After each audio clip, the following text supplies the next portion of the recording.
আগেও ছিল না, সামনে আর কখনো আসবে না। উনিও ছিল ইহুদি লেখক, খ্রিস্টান লেখক, তারপর আল্লাহ রাসূলের নাম কামে দিতে বাধ্য হয়েছেন। কিন্তু এই ডক্টর মতুরা এই যে বইটা লিখলো, সুন্দর নাম দিল, ভিতরে এরকম কুমার ভাস করলো, এরকম মিথ্যা কথা লিখলো। তখন একজন মায়ের সন্তান, তার নাম হলো আলিমউদ্দিন, উনি একটা প্ল্যান করলেন যে এটার প্রতিবাদ আমাকে জানাইতেই হবে, প্রতিবাদ আমাকে করতেই হবে।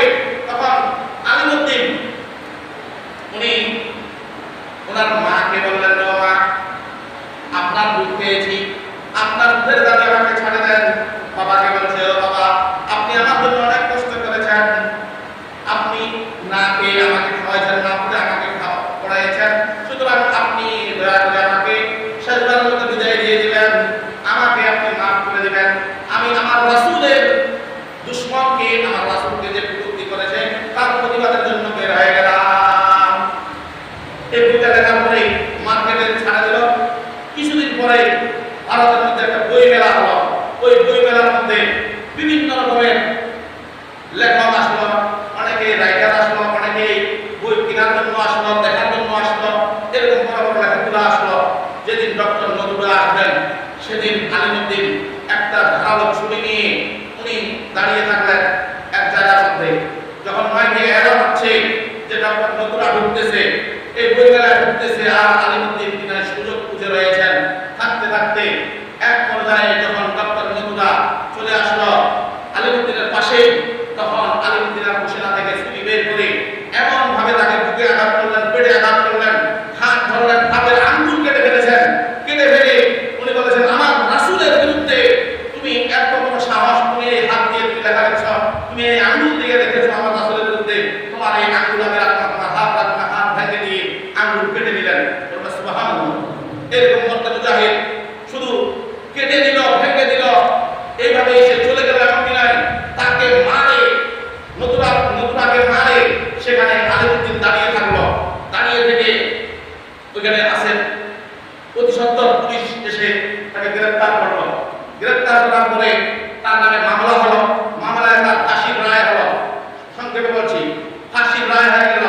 এখন ফাঁসির রায় হয়ে গেল, ফাঁসির পূর্ব দিনে তাকে জিজ্ঞাসা করলাম, তোমার কোনো শেষ আশা আছে নাকি, তোমার কোনো জীবনের শেষ আশা আছে নাকি?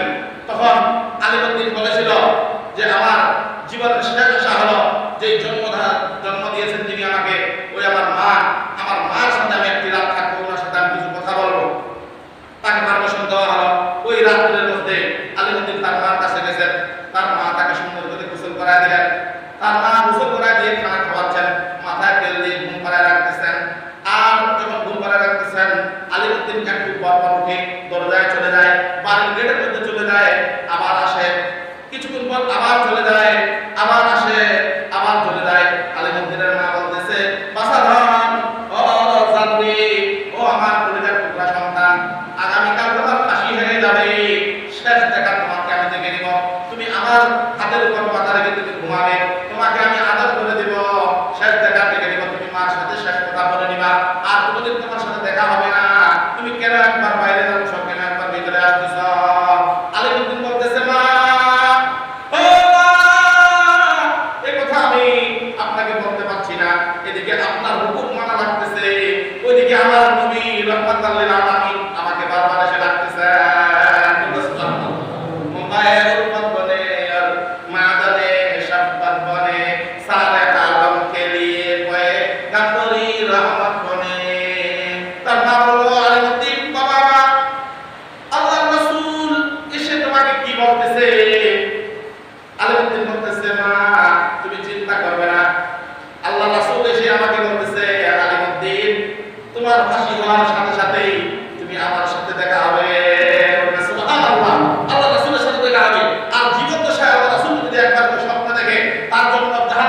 সুতরাং এই সমস্ত ভাওতাবাজি কথা ওরা যে যতই বলুক আমরা এটা প্রতিবাদ জানাবো ইনশাআল্লাহ। মাঠে মাঠে ডাক আসলে আমরা যাবই, আল্লাহ রাসূলের পক্ষে থাকবই। যদি আমরা আল্লাহ রাসূলের পক্ষে থাকি